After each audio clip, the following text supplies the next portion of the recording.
Hi, welcome. I'm the tech lead, Millionaire.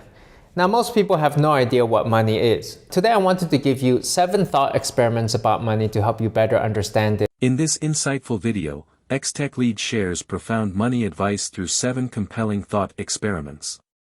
From redefining the concept of wealth and highlighting the importance of lifestyle choices to questioning conventional investment strategies, TechLead offers a unique perspective on financial well-being. You know, this whole conversation actually began with my dad. He was telling me how people are not responsible with money and how they need to learn to save it more, and people are just wasting money all the time. And I told him, why don't you just give people money then, right? If they're not being responsible, just give them some money. What's the big deal? So let's go through our experiments. Number 1 is, and this is the way rich people think about money, okay, is very different from the way poor people think about it. Let's imagine you had $100 million.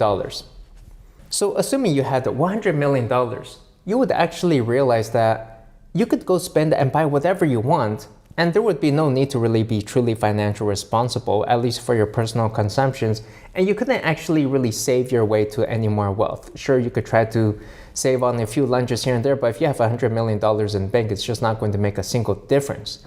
And in fact, you would focus more on making money than on saving money. And when you work, it would be because you wanted to do the work, not because you need to do the work. And by wanting to do the work through internal motivation, you actually have your own reasons for doing it besides just getting a few extra bucks. You might actually be far more passionate about the work that you do. You know, for myself, I actually grew up never needing money, never feeling the lack of money. And so the reason I do everything in my own life is because I actually wanted to do it. I wanted to learn to code. I thought it would be cool to make games. I want to make YouTube videos. I want to do the things in my life, not because I want a few more extra dollars and I'm just trying to do the bare minimum to scrape by and just get the minimum amount of work done.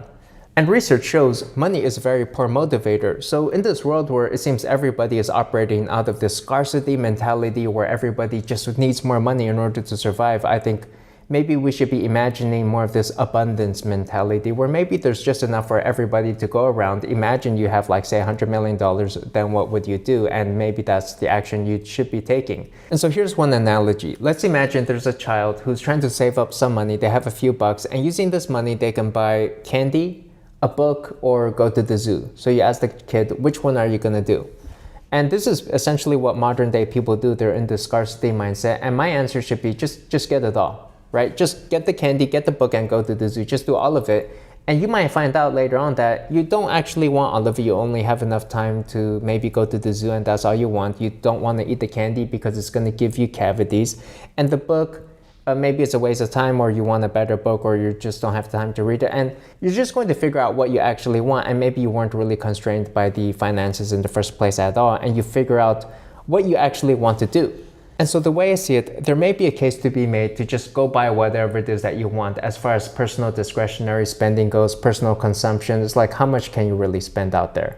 It's like the most expensive things that we actually buy are like a house and a car. And maybe that's about it. Or maybe if you want to start a business or something. But aside from that, the personal spending that you do or you're trying to save on that is just not going to make as much of a difference. And maybe you just go get whatever it is that you want. You're going to figure out what you don't actually want. And at some age, you may get to the point where there's just not many more things that you want to buy. Like nothing really just excites you anymore. You just want to sit back and surf the net on your phone, and that makes you happy, have a coffee.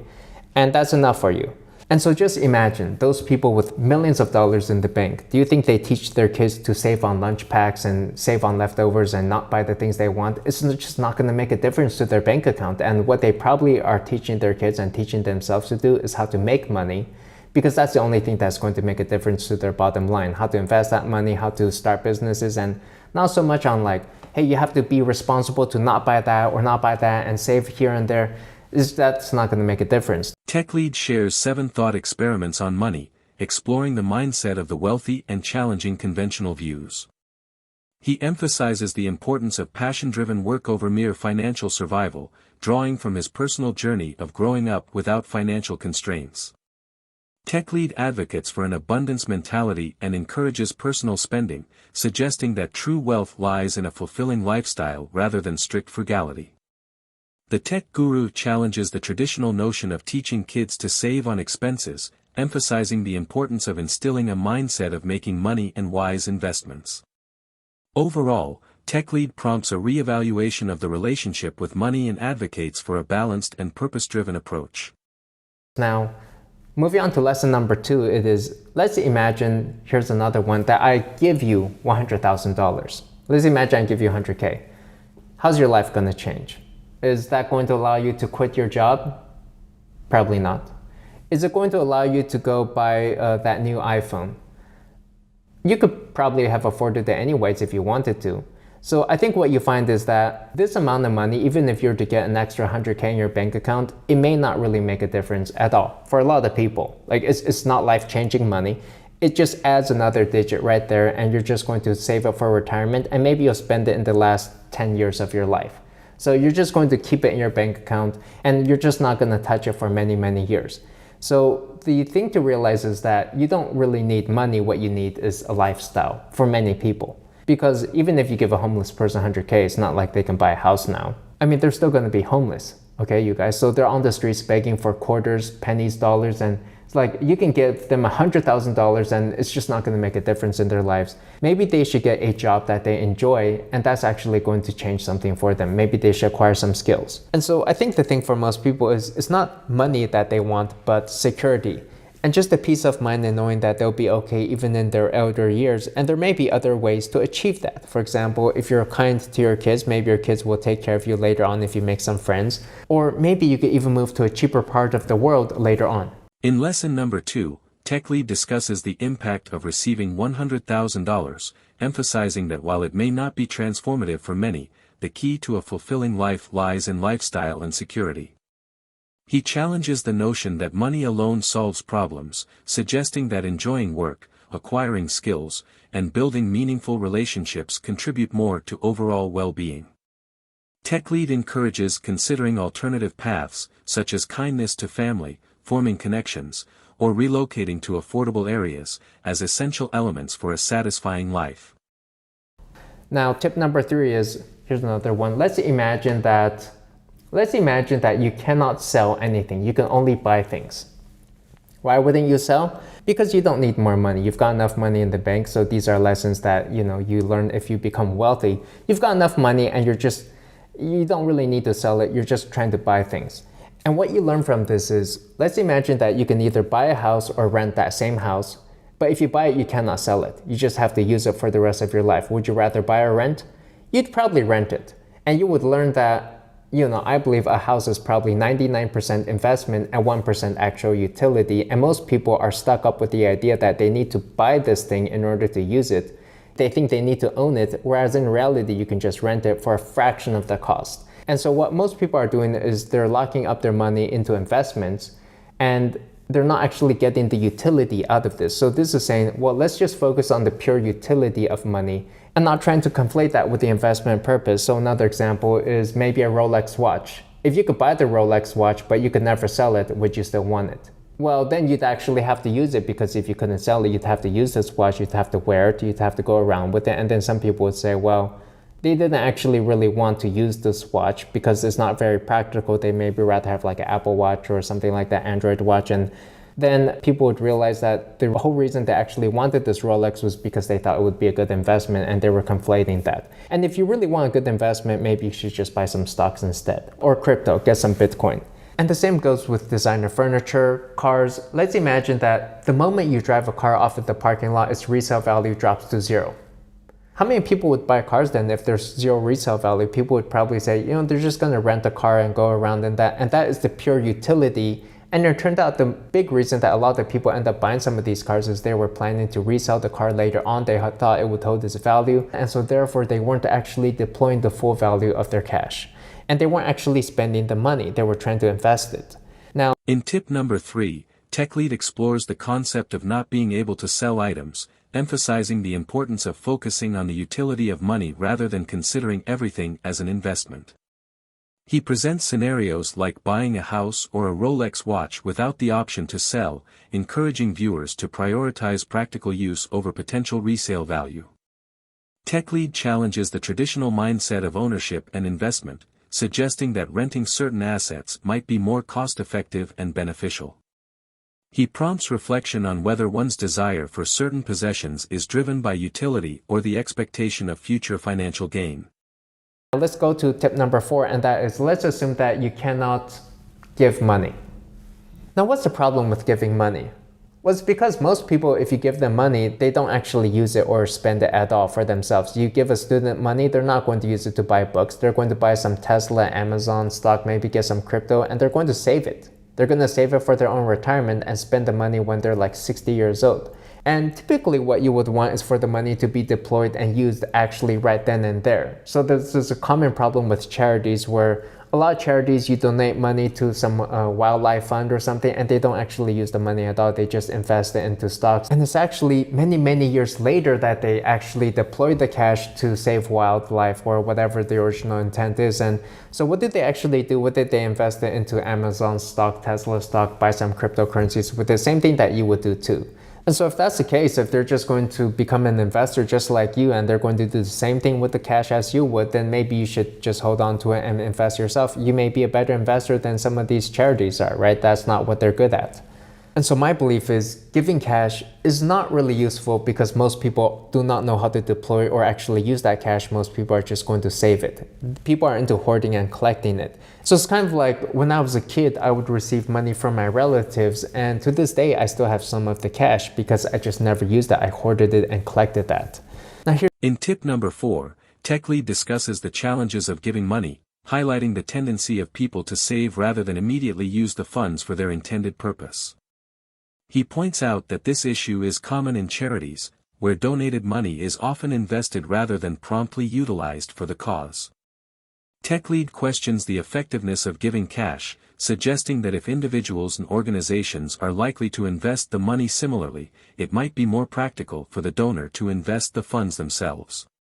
He draws parallels to personal experiences of hoarding money received during childhood, implying that the inclination to save rather than spend is a widespread behavior. here's another thought experiment. Let's imagine that you cannot tell people how much money you have, which most people don't tell anyway, but I think it comes as a surprise because most people are imagining that once they become rich, they're going to tell all their friends, their dates, their partners, and everyone's going to be so impressed with them. But if you can't tell anybody and you wouldn't actually want to because there's gold diggers, there's fake friends, you could become a target, then you're going to find out that, for example, if you wanted to show off some of your success, then it's going to really be the lifestyle that matters more. And there's plenty of people who, for example, they live very cheaply and they may be very successful, or people who live very extravagantly and they don't make much at all. And in my opinion, it may be the lifestyle that matters more and the aspect that most people are more interested in, because nobody's really interested in a cheap millionaire. And there's even been these viral stories about these socialites who start mixing in with these wealthy circles and networks, and they go to parties and turns out they're just nobodies, but everyone assumes that they must be somebody. And so who knows, maybe just having that lifestyle, even if you don't have that matching bank account, can get you quite far. TechLead explores the idea of not disclosing one's wealth to others.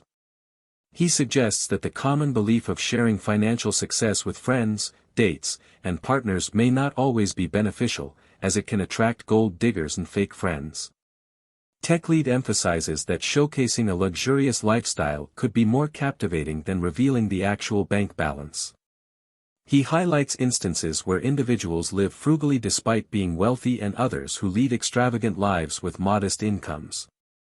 The conclusion is that the lifestyle one portrays may hold more interest for people than the actual wealth, and the element of mystery can be advantageous, protecting individuals from potential exploitation.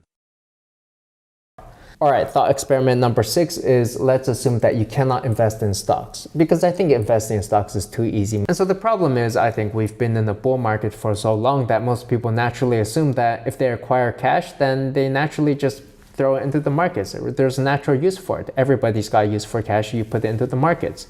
But it's not necessarily the case that the markets are going to go up forever. It can crash actually with the recession and possibly war coming up. And back in the day, what people did with money is they would use it to build a restaurant, right? They would launch a business or whatever it is that they wanted. They would open up a store or use it to pursue their dream of becoming a chef. So the question for you is, do you have a dream for how you would actually deploy and use that cash? And I think you'll find that If you can't just dump it into the stock markets, then you really may not know what to do with the cash, and it takes quite a bit of time and effort to find other ways to deploy that into some sort of active business to try to earn some type of return on that, which is how people used to do things, and it may be quite a bit of a hassle to manage that, which is kind of a job in and of itself, and it's not really fun either. And then TechLead proposes a scenario where one cannot invest in stocks, challenging the assumption that it's the default and easy choice. He encourages considering alternative ways to use cash, like starting a business or pursuing personal dreams.